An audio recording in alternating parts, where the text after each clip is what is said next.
Hello everyone, কেমন আছেন সবাই? এই ডেউয়া ফলটা এমনিতে খাওয়া যায় এতদিন জানতাম, এটা যে মাখিয়ে খাওয়া যায় তা আমার জানা ছিল না। তাই একটু মাখিয়ে খাওয়ার ট্রাই করলাম। বাজারে গিয়েছিলাম, হঠাৎ এই ফলটা চোখে পড়লো এবং দোকানের বড় ফলটাই আমি নিয়েছিলাম।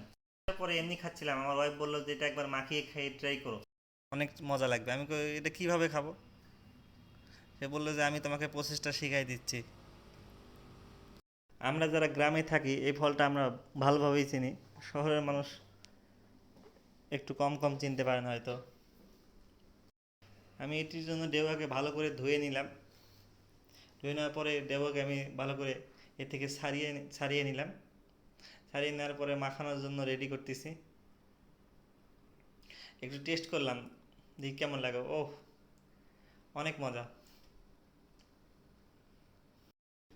আসলে ডেউয়া আমি এমনিতেই খাইতে অভ্যস্ত, মাখিয়ে খাওয়ার পক্ষপাতী না। আমার টক টক মিষ্টি মিষ্টি এটাই অনেক ভালো লাগে। মাখানোর জন্য দুইটা শুকনো মরিচ পুড়িয়ে নিয়েছি, কিছু লবণ আর কিছু বিট লবণ একসাথে রেখেছি। এই তিন, বেশি কিছু উপকরণ উপকরণ নয়, এই সামান্য কয়েকটা দিয়েই আর কি একটু আনকমন কিছু করার চেষ্টা। লবণ, বিট লবণ আর পুরানো শুকনো মরিচ, কেউ কেউ বলেন যে শুকনো লঙ্কা, পুরানো শুকনো লঙ্কা। তার সব কিছু একসাথে মিক্স করে মাখিয়ে নিচ্ছি।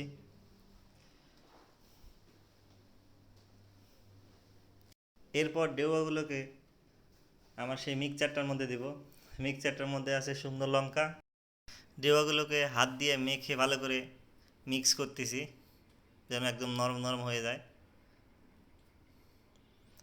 একটু ক্লোজ করে দেখেন।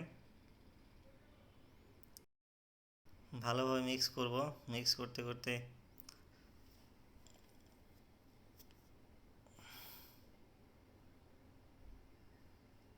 এরপর এই মিক্সচারটি এর মধ্যে দিয়ে দেব।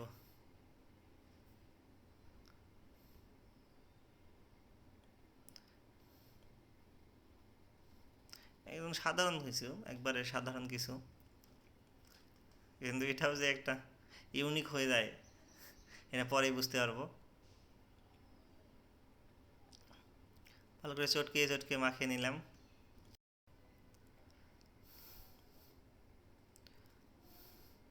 তারপরে তারপর ভাবলাম একটু টেস্ট করে দেখি। হুম, একদম অসাধারণ, সত্যি অসাধারণ লাগছে। আসলে একটা ইউনিক কিছু, একটা ইউনিক কিছু খাইলাম মনে হচ্ছে। আমি এতদিন এমনিতে খাইছি, ওটা অনেক টেস্ট, কিন্তু এটা যে আবার একটু কাঁচা শুকনো মরিচ, পুরানো একটু লবণ, একটু বিট লবণ দিয়ে যে মাখিয়ে খেলে এত টেস্ট হয়, এটা জানা ছিল না আমার। আমি তো হতবাক, আমি অবাক হয়ে গেছি যে আসলে এরকম একটা কিছু হতে পারে। যার বুদ্ধিতে আমি এটা মাখাইছিলাম তার একটু দিলাম, কারণ তারে যদি একটু না দিই তাহলে কেমন হয়, তাই না? সেও খেয়ে বললো একদম অসাধারণ। তারপর কি আর করার, এটা ফিনিশ দিয়ে দিলাম দুজনে মিলেই। অনেক ভালো লাগছে, আপনারা এভাবে ট্রাই করতে পারেন। এটা যেহেতু হালকা একটু টক টক মিষ্টি মিষ্টি, এটাতে প্রচুর পরিমাণে ভিটামিন সি আছে, আপনার